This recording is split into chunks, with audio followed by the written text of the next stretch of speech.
Hello, listeners, and welcome back to Sandman Stories Presents, a folklore podcast where I read you to sleep or until the next story. I'm your host, Dustin. Now, if you've listened to the past couple of years, you'll know that in October, I tend to do some spooky tales full of ghosts and romance and other fun stuff. Well, I've got two stories now that would be way too creepy to put them on my regular go-to-sleep one. They're both folktales, and they're from Russia, but I think they go with the Halloween theme much better than the regular go-to-sleep, good-night, pleasant adventure stories. The first one is called The Dead Mother. Let's begin. The Dead Mother. In a certain village there lived a husband and wife. They lived happily, lovingly, and peacefully. All of their neighbors envied them. The sight of them gave pleasure to honest folks. Well, the mistress bore a son, but directly after it was born, she died. The poor muzhik moaned and wept. Above all, he was in despair about the babe. How was he to nourish it now? How was he to bring it up without its mother? He did what was best and hired an old woman to look after it. Only here was a wonder. All day long the baby would take no food and do nothing but cry. There was no soothing it anyhow. But during a great part of the night, one could fancy it wasn't there at all. So silently and peacefully did it sleep. "What's the meaning of this?" thought the old woman. "Suppose I keep awake tonight. Maybe I shall find out." Well, just at midnight, she heard someone quietly open the door and go up to the cradle.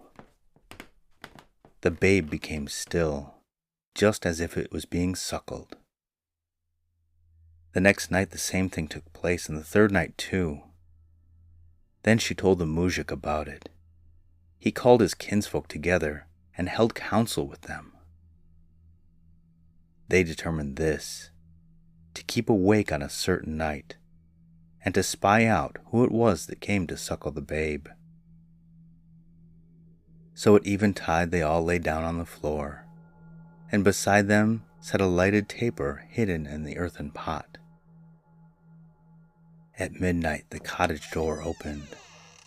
Someone stepped up to the cradle. The babe became still.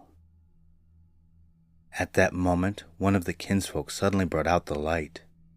They looked and saw the dead mother, in the very same clothes in which she had been buried, on her knees beside the cradle, over which she bent as she suckled the babe at her dead breast.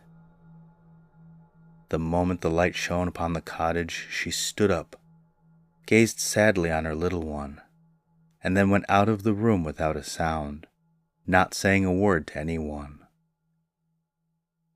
All those who saw her stood for a time terror-struck, and then they found the baby was dead. The end.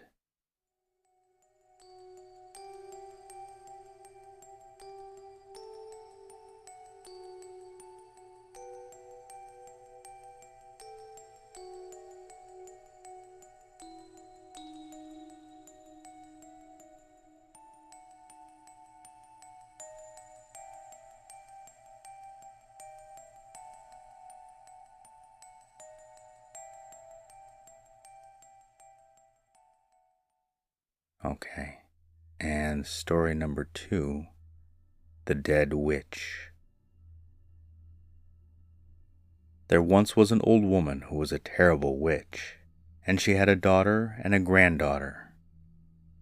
The time came for the old crone to die, so she summoned her daughter and gave her these instructions.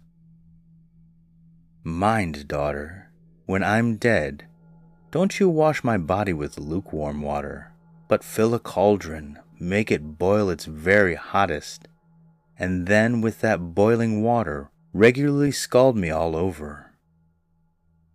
After saying this, the witch lay ill 2 or 3 days and then died. The daughter ran around to all her neighbors, begging them to come and help her to wash the old woman. And in the meantime, the little granddaughter was left all alone in the cottage. And this is what she saw there. All of a sudden, there crept out from beneath the stove 2 demons, a big one and a tiny one, and they ran up to the dead witch. The old demon seized her by the feet and tore away at her so that he stripped off all her skin in one pull. Then he said to the little demon, "Take the flesh for yourself and lug it under the stove." So the little demon flung his arms around the carcass and dragged it under the stove. Nothing was left of the old woman but her skin. Into it the old demon inserted himself, and then he lay down just where the witch had been lying.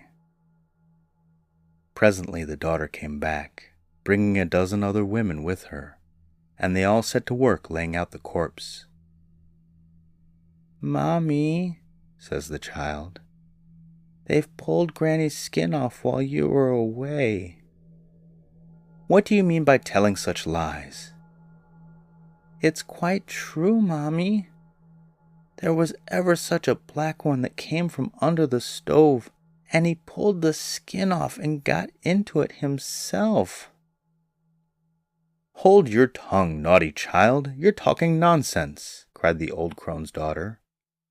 Then she fetched a big cauldron, filled it with cold water, put it on the stove, and heated it till it boiled furiously.